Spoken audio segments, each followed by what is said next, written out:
Amber Heard recently endured a long and public legal battle with ex-husband Johnny Depp as the actor sued her for defamation for an opinion editorial piece published in the Washington Post. In that op-ed, she accused him of being a public figure representing domestic abuse, but the final result of the trial proved to be a resounding win for Depp, as he was awarded a total of $10.4 million in damages. Hello everyone, and welcome to another video. Today, we'll be looking at how Warner Bros. Betrayed Amber Heard. Yeah, you heard it right. So, let's start our video.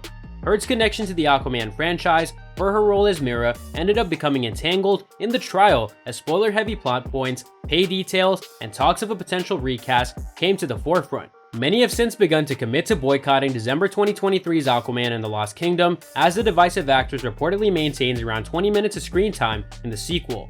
Even in the wake of her legal defeat, Heard has stayed true to the chronology of events that she portrayed in court, and has since begun to make plans for a legal appeal. Now, the actress has taken a major step forward that may end up conflicting with Aquaman and the Lost Kingdom. According to Deadline, Aquaman actress Amber Heard will be replacing most of her legal team as she prepares a legal appeal for the multi-million-dollar defamation verdict that she lost to Johnny Depp in June. Heard was reportedly unhappy with her legal representation during the Virginia case, and as such replaced her lead attorney Elaine Bredehoff with David L. Axelrod and J. Ward Brown. Ben Rottenborn will stay on board as co-counsel. The recruitment of the Philadelphia-based lawyers went public on Monday, August 15th in a court filing. The actress will reportedly lean into the First Amendment for her appeal, which protects the right to freedom of speech. The Hollywood star's newly hired attorneys shared a statement leaning into her focus on protecting the First Amendment rights of Americans, while also sharing their confidence that the court will reverse the judgment against Ms. Heard.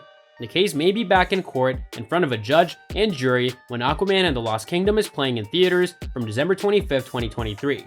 The controversy surrounding the case undoubtedly has the potential to harm the sequel's performance, and Warner Bros. May well consider other options due to this. Between the soon-to-be resurrected Amber Heard controversy and the ongoing situation with Ezra Miller, Warner Bros. Has a tough task ahead marketing its first two DC releases of 2023. Both The Flash and Aquaman and the Lost Kingdom are bound to be swarmed with controversy because of their divisive stars. As Heard takes on a supporting role in Aquaman 2 compared to Miller, who will appear in almost every scene of The Flash, the marketing task will prove much tougher for the speedster event. Nonetheless, with Warner Bros. Already unpopular with fans for canceling Batgirl and other DC projects, the studio has a tough task ahead to preserve the brand. Fans were already discussing the boycott of Aquaman 2 during the original Heard vs. Depp trial, but that was expected to die down by the time the 2023 release came around. With the actress's controversy coming back to the forefront right around the planned release, Warner Bros. May end up shifting the date slightly further away from the legal battle to avoid negative press. Clearly inspired by the ongoing desire from fans to see Emilia Clarke take over the role of Mera, digital artist Diego de Souza has debuted a jaw-dropping piece of concept art that sees Clarke replacing Amber Heard as Mera. In the art, Clarke stuns as Mera as she suits up in the iconic costume first introduced via Heard in Aquaman and dons the character's signature auburn hair. While the art is nothing more than a conceptual preview of what Clarke could look like in the role of Mera, we have to confess we are truly speechless. It's not hard to see why so many fans are calling for Clarke to take over the role of Mera when getting a glimpse of what she could look like as the iconic DC Comics heroine.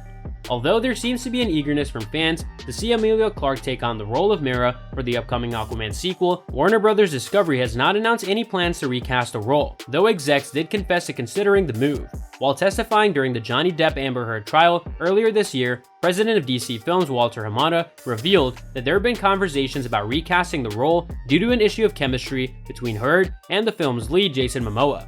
Ultimately, the decision was made not to recast Heard for Aquaman and the Lost Kingdom. There's always a chance that the character could be recast should any additional movies be greenlit. After all, there's a lot of change going on at the moment over at Warner Bros. Discovery. And that's all for today's video. What are your thoughts on this? Let me know in the comments section down below. I hope that you found this video interesting, and if you want to see more videos like this, please consider subscribing to my channel. See you in the following video with some more of the latest updates, and until then, stay tuned.